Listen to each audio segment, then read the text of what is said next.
আর এটা কিরকম বাসা দিয়ে রাখছে খালি? এটা কি কোনো একটা অন্য জায়গা?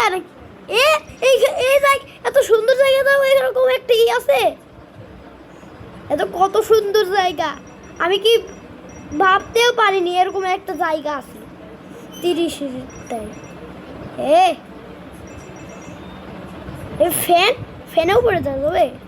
ফ্যানের উপরে যাওয়া যায় না। এই এটা উপরে যাবো।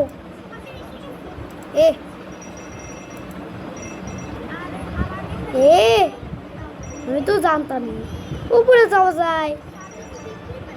আরো 3500। বললাম এই দেশে গেছে। কিসে গেলাম? সেটিংয়ে গেলাম। সেটিংয়ে যাওয়া দরকার নেই। এই গাড়িটা অন্যরকম একটা কালার, কিরকম জানি। এটা একটা